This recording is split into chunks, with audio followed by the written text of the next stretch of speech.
দ্বিতীয় পৰ্যায়ৰ নিৰ্বাচনলৈ মাত্ৰ এদিন বাকী ২৬ এপ্ৰিলত হ'ব দ্বিতীয় পৰ্যায়ৰ নিৰ্বাচন। এই নিৰ্বাচনত প্ৰচাৰলৈ আহিছে অসমৰ মুখ্যমন্ত্ৰী ডক্টৰ হিমন্ত বিশ্ব শৰ্মা।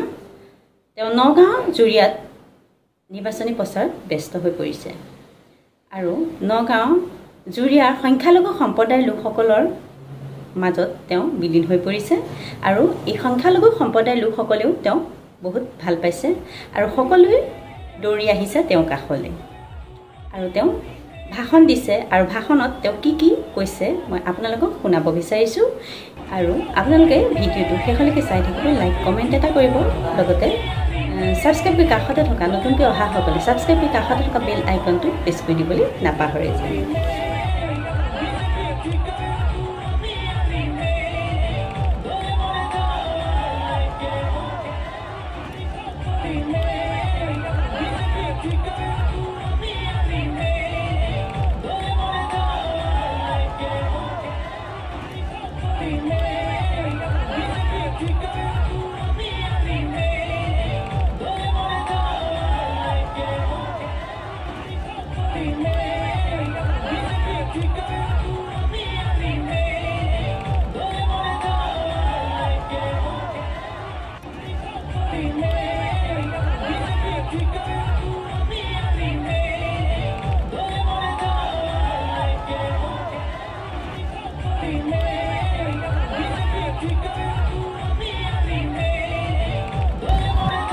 কংগ্ৰেছ বিলাকে কি কয় যে মোদী যদি প্ৰধানমন্ত্ৰী হয় তেতিয়াহ'লে দেশত নামাজ নহ'ব। নামাজ বন্ধ হৈছে নেকি?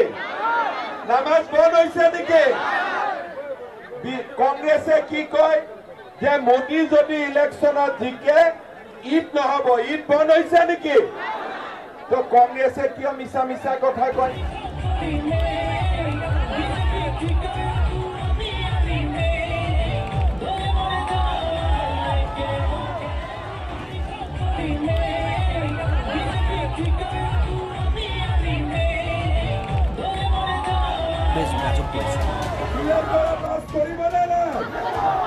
প্ৰদ্যুৎ বৰদলৈ ইলেকশ্যনৰ আগতে ৩ মাহ ধৰি মোৰ লগত যোগাযোগ কৰি আছিলে যে মই পাৰিলে যদি মই কংগ্ৰেছৰ টিকট নাপাওঁ মোক বিজেপি টিকেটৰ ব্যৱস্থা কৰি দিয়ক। তো আজিতো চবে গম পায় নে নাপায়? প্ৰদ্যুৎ বৰদলৈ যে জিকিলেও বেছি দিন কংগ্ৰেছত নাথাকে, আকৌ বিজেপিতে গুচি যাব, এইটো গম পায় নে নাপায় চবে? আমাৰ নগাঁৱত কংগ্ৰেছৰ যে কেণ্ডিডেট ওলাইছে প্ৰদ্যুৎ বৰদলৈ, নামটো প্ৰদ্যুৎ বৰদলৈ, কোনোবাই কৈছে চালানী বৰদলৈ। চালানী মাছ, চালানী মাছৰ সোৱাদ আছে। আচ্ছা, কিন্তু চালানী হওক নহওক তেওঁতো চাহাবিটোতো হয় নে নহয়? দেখিলে চাহাব চাহাব লাগে নে নাই? তেওঁৰ ঘৰত গৈ কোনোবাই ভাত পানী খাই পাইছে আজিলৈকে? কোনোবাই গৈছে? আচ্ছা, ৰূপহীটো বহুত ডাঙৰ সমষ্টি। একজন মানুহে মোক হাত দাঙক যে যোনে প্ৰদ্যুৎ বৰদলৈৰ লগত একেলগে তেওঁৰ ঘৰত টেবুলত বহি চাহ একাপ খাইছে, হাত দাঙক।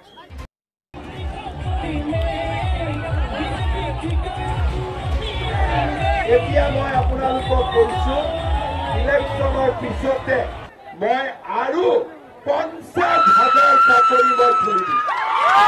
৫০,০০০ চাকৰি কোনে পাব? গৰীবে পাব।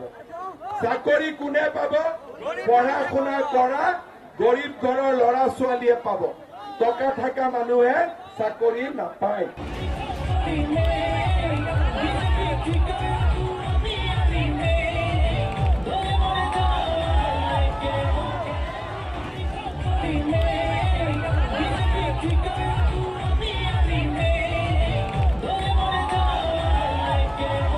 এতিয়া মই ৰূপহীত আজি কথা দি গলো। প্ৰথম কওক, ৰেচন কাৰ্ড কাৰ কাৰ আছে? হাত দাঙক। আছে?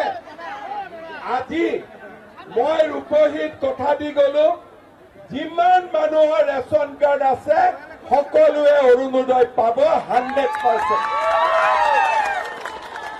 এতিয়া হ'ল অসমত অৰুণোদয় হ'ব, চাকৰি হ'ব, লাখপতি বাইদেউ হ'ব, দুখীয়া মানুহে মাটিৰ পট্টা পাব।